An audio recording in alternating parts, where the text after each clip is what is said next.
I found out I wasn't her boyfriend the day I realized I was just one of her schedules. Hey viewers, before we move on, please make sure to subscribe to the channel and hit the like button if you want more stories like this. Thanks. It wasn't a dramatic discovery, not at first. There was no lipstick on a collar, no secret phone, no late-night whispering in the bathroom. It was smaller than that, and that's what made it worse. It was patterns that didn't match. It was dates that didn't line up. It was the way she could be loving and distant in the same hour, like affection was something she turned on for the right audience and turned off when it wasn't needed. My name is Aaron. I'm 31. I work in operations for a regional construction supplier, the kind of job where you live by spreadsheets, delivery windows, and the quiet panic of anything running late. I'm not naive, but I'm also not the kind of guy who assumes betrayal as the default. I like stable. I like boring. I like knowing where my life is headed. Maya didn't like boring. Maya liked intensity. She was 28, smart in a quick, social way, the kind of woman who could walk into a room and make it feel warmer just by deciding to. She worked in event marketing, which meant her calendar was always full and her stories always involved interesting people. When we met, that energy felt like a new world opening. She made my steady life feel less like a routine and more like a choice. We dated for 9 months before she asked if we could be official. The wording still makes me laugh in a bitter way because she said it like we were leveling up in a game. "I want to be your girlfriend," she told me, leaning across my kitchen island while I cooked. Not casually. Actually. Like, committed. No weirdness. No weirdness. Those were her words. I said yes because I wanted the thing she was offering. The version of a relationship that looks clean from the outside. Plans, introductions, a future. For the first few months, it worked. She slept over more often. Her shampoo appeared in my shower. She brought me coffee in the morning sometimes, and she'd talk about trips we should take when things calmed down with work. I met her friends in small doses. She met my sister and laughed at the right moments. It all felt normal. Then the inconsistency started. At first, I blamed her job. Events can be chaotic. Timelines shift. Clients are demanding. I understood that. But her availability was strange. It wasn't that she was busy. It was that she was busy in blocks that didn't make sense. There were nights she was completely unreachable, and then the next day she'd be glued to me like she hadn't seen me in months. There were weekends she could spend 2 full days at my place, cozy and affectionate, and then the following weekend she'd vanish, claiming she had an out-of-town project, her phone going silent for hours at a time. Sometimes she would be in the middle of telling me she missed me, and her expression would flicker like she heard a different voice in her head. She'd glance at her phone, smile at a notification, and then put it face down without explaining. I told myself it was harmless. I told myself everyone has private conversations. I told myself not to be the guy who needs a report on every text. The first time my instincts really spoke up was after a Friday night when everything felt too perfect. She showed up at my place with a bottle of wine and a new dress I hadn't seen. She cooked with me, she laughed, she actually listened. Later, when we were in bed, she held my face like I was the only thing in her world. The next morning, she was gone. Not just out for coffee. Gone. I woke up and her side of the bed was cold. Her clothes weren't on the chair. Her bag wasn't by the door. The only thing she left behind was a single earring on my nightstand, like a prop that proved she'd been there. I called. No answer. I texted. No answer. 2 hours later, she replied with a single sentence. Had to handle something. Don't freak out. Don't freak out. Like that was the problem. Like my concern was an overreaction she'd already categorized in her mind. When she finally called me back, her voice was light, overly cheerful. Hey babe, what's up? Where did you go? I asked, keeping my tone calm. Just a thing, she said. Family stuff. It's complicated. Are you okay? Yeah, I'm fine. I'm just busy today. Can we do dinner tomorrow? Tomorrow. Like she could time slot me. I agreed because I didn't want to fight. But something shifted in me. I started paying attention differently, not like a detective, more like someone finally reading the fine print. The next few weeks, I noticed how often she used vague language. Thing, stuff, situation, client, friend. She never used names unless she wanted me to meet them. It was like she was carefully controlling what details entered my world. One night, she came over straight from work. She was dressed up, makeup done, hair styled, and she smelled like a different perfume. Not different as in new. Different as in she had layered something on top of her usual scent. Like she wanted to cover the traces of another place.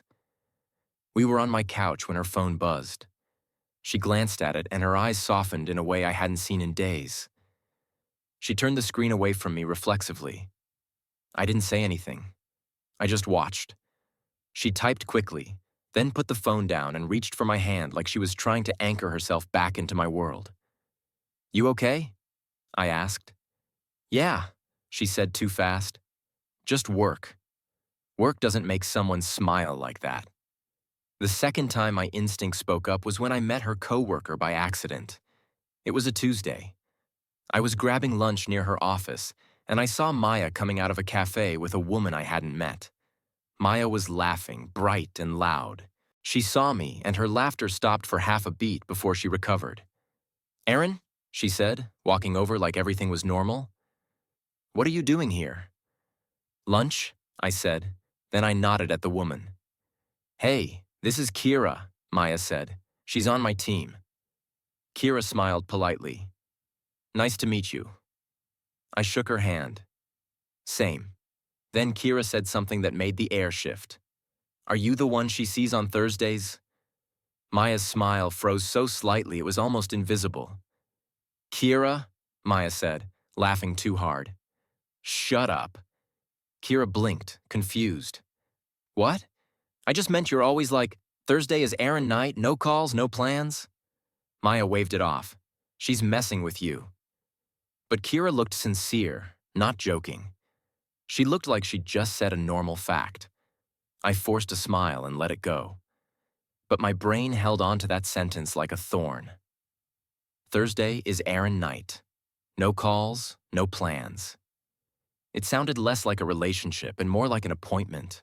That night, after Maya fell asleep, I stared at the ceiling and listened to her breathing. I didn't feel anger. I felt a creeping unease, like I was standing in a room that looked familiar but had different doors than I remembered. Over the next month, I started noticing other patterns. She was always available for me on the same days. Tuesdays were common. Thursdays were sacred. Saturdays were either fully mine or completely off limits.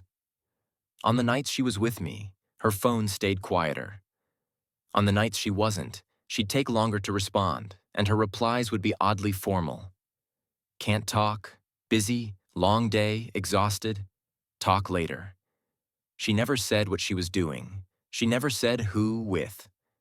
I asked once, gently, "When you're off grid like that, what's going on? It makes me feel like I'm not part of your life." Maya kissed my forehead and said, "You're part of my life. You're just not part of every hour. That's healthy." She said it like she'd read it somewhere, like she was quoting an idea, not speaking from her own values. I tried to accept it. Then my friend Luke got engaged. He invited us to a small gathering at a rooftop bar. Nothing huge, just close friends. I asked Maya to come with me, thinking it would be nice to show up as a couple. She hesitated for a beat too long. "I can't," she said.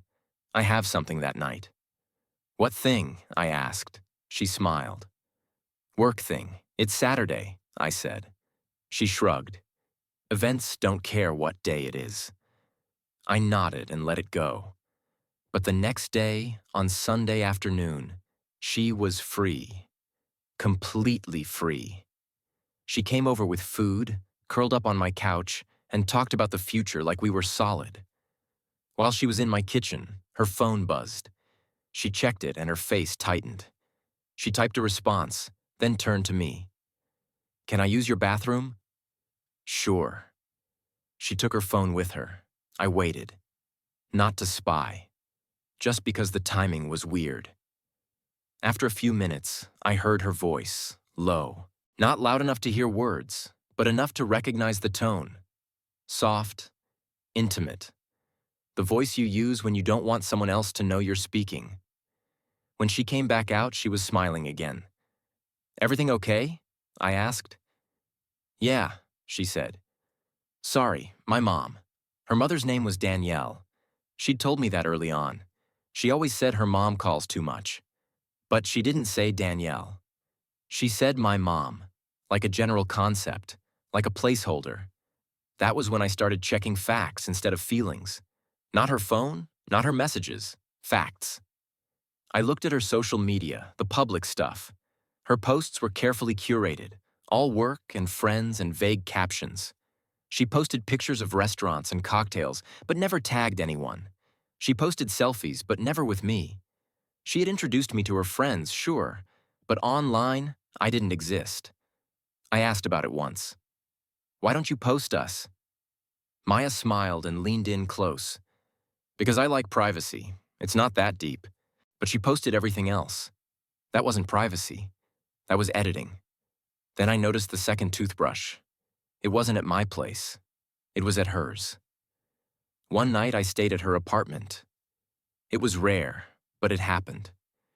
She lived in a smaller place, more aesthetic than mine, less practical. When she went to shower, I walked into her bathroom to wash my hands and saw it. 2 toothbrushes in the holder. One pink, one black.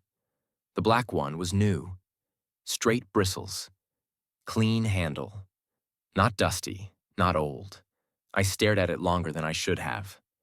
When she came out of the shower, I asked casually, "You have a roommate now?"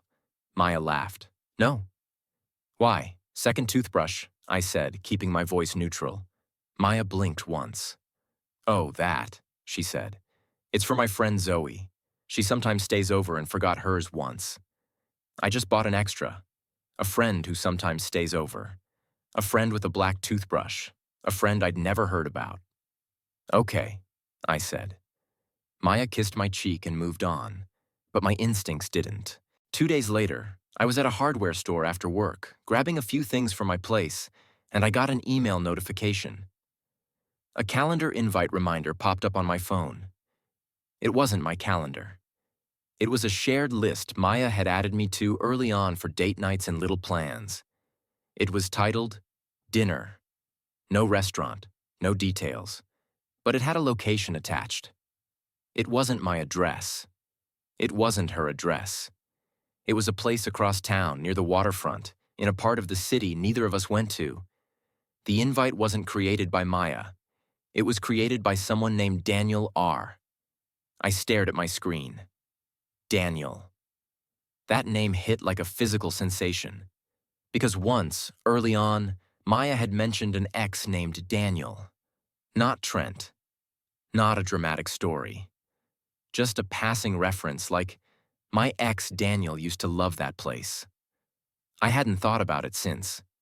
Now his name was attached to a dinner invite on a night Maya had told me she was working late. I stood in the aisle of the hardware store with a pack of screws in my hand and felt my chest go cold. I didn't jump to conclusions in that moment. I forced myself to be rational. Maybe Daniel was a coworker. Maybe the invite was forwarded. Maybe it meant nothing. But the location was too specific, and the timing was too clean. I decided to do something I had never done in my life. I decided to verify. That night, Maya texted me at 6:12. Running behind. Crazy day. Might be late. I replied, "No worries. Take your time." Then I drove. Not to her office, not to her place. To the waterfront restaurant from the invite. I parked across the street and sat in my car like a stranger in my own story. I told myself I'd leave if I felt stupid. I told myself I'd leave if I didn't see anything. 10 minutes passed. Then I saw her. Maya walked up the sidewalk in a coat I'd given her for Christmas. She looked amazing, as always. Hair done, makeup perfect. Not the look of a woman doing overtime. She stopped at the entrance and smiled at someone inside. A man stood up from a table near the window. He was taller than me. Cleaner look, crisp jacket. The kind of man who doesn't spend his days in warehouses and job sites. He leaned in and kissed her cheek. She laughed and touched his arm. Then they sat down, and my brain finally accepted what my instincts had been screaming for weeks. She wasn't choosing between being busy and being present. She was choosing between two lives. I sat there for a moment, watching them through the window, and felt something in me shut off. Not rage, not heartbreak, a quiet, clinical certainty. I took my phone and opened our messages. I scrolled back through the last month and saw the pattern clearly. The nights she was unavailable lined up with his dinners. The nights she was affectionate with me lined up with her gaps with him. I wasn't her boyfriend. I was her other boyfriend. Or maybe he was. Either way, I was being managed. I left before dessert arrived. I didn't follow them. I didn't confront her at the restaurant. I didn't want a scene in public where she could perform innocence and make me look crazy. I wanted the truth in private, where she couldn't hide behind an audience. So I went home and started preparing. Maya had a key to my place. She had clothes here. She had items in my drawers like she belonged. I packed everything that was hers into a box. Clothes, skincare, the little candle she liked, the spare phone charger, the pair of slippers she kept by my couch. I didn't break anything. I didn't throw anything away. I just removed her presence. Then I changed the lock. It took 15 minutes. The locksmith didn't ask questions. People change locks for all kinds of reasons. The reason didn't matter to him. It mattered to me. At 9:48, Maya texted, "Leaving now. Exhausted." I didn't reply. At 10:12, she called. I watched the phone ring. Then she texted again. "Are you asleep?" I waited until 10:30. Then I sent one message. "We need to talk. Don't come to my place. Meet me outside your building in 20 minutes. She replied immediately. "What's wrong?" I didn't answer. I drove to her apartment and parked across the street. When she walked out, her face looked concerned. She was still in full makeup. Still in the coat. Still the same woman I had just watched at dinner. She looked at me like she expected a normal relationship problem. "You're scaring me," she said. "What's going on?" I stepped out of my car and stood in the cold air. "How was dinner?" I asked. Maya blinked. "Dinner?" "At the waterfront," I said, voice calm. "With Daniel." Her face changed in a fraction of a second. Not surprise, not confusion, panic. Then she tried to recover. "Aaron, I don't know what you're talking about." I nodded once. "That's your first instinct," I said. "Lie." Maya's eyes widened. "Why are you doing this?" "Because I was tired of being scheduled," I said. I was tired of being handled. I was tired of feeling something was off and being told I'm overthinking. Maya took a step toward me. "Okay," she said softly. "Okay, let's talk." "It's complicated." "It's not complicated," I said. "It's simple. You're with him and you're with me." Her lips parted like she wanted to protest, but no words came out. I watched her realize I had seen enough to make denial useless. She tried a different approach. "It's not what you think," she said, voice shaking. "I didn't plan it like that. It happened." "It happened for months," I said. "Not once. Not by accident. It happened in patterns." Maya's eyes filled with tears quickly, like she could turn them on the same way she turned on affection. "Aaron, please," she whispered. "Don't do this here." "Here is fine," I said. "Because I'm not debating. I'm ending it." Her breath hitched. "You can't just end it," she said, sounding offended through the tears. That sentence was the final nail. Not sadness. Entitlement. Like she believed she had control over whether I left. I nodded. "I already did," I said. Maya stared. "What does that mean?"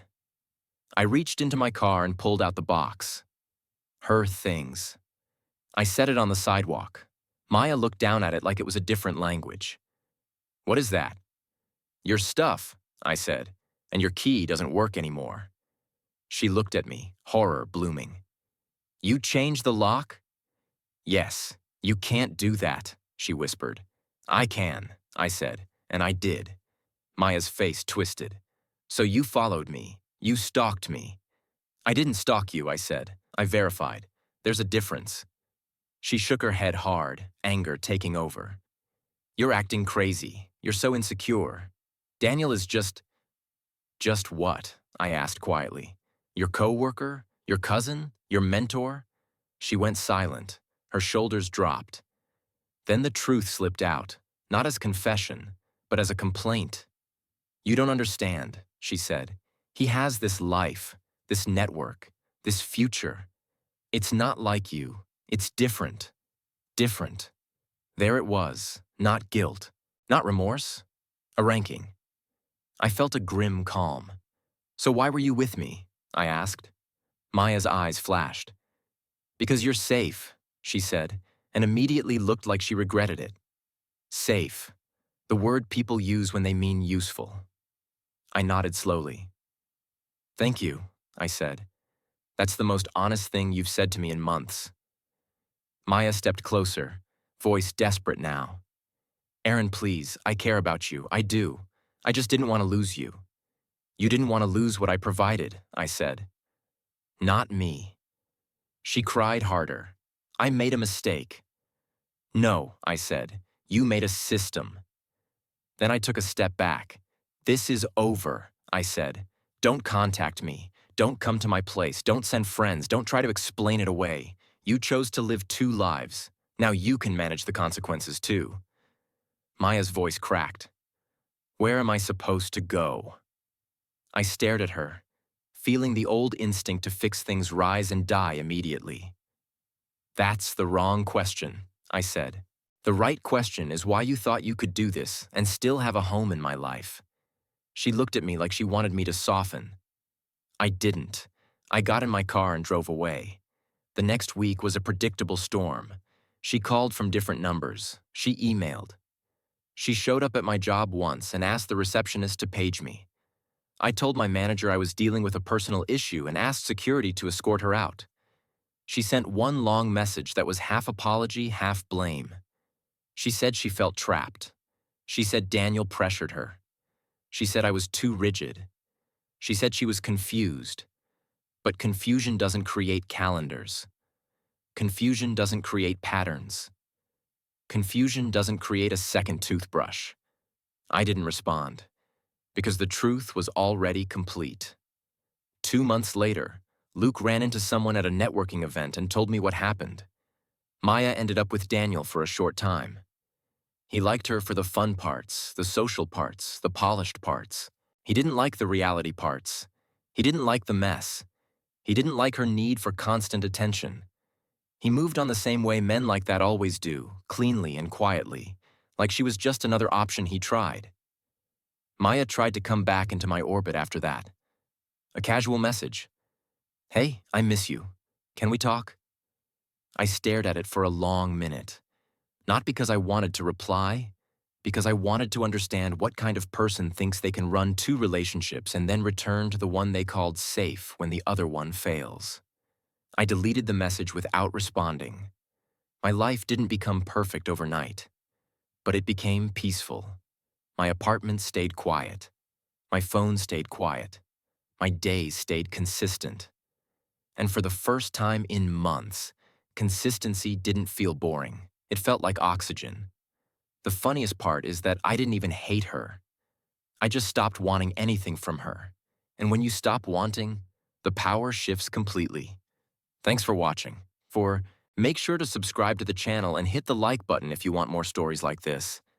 And tell me in the comments, what would you do if you found out you weren't the only relationship in your partner's life?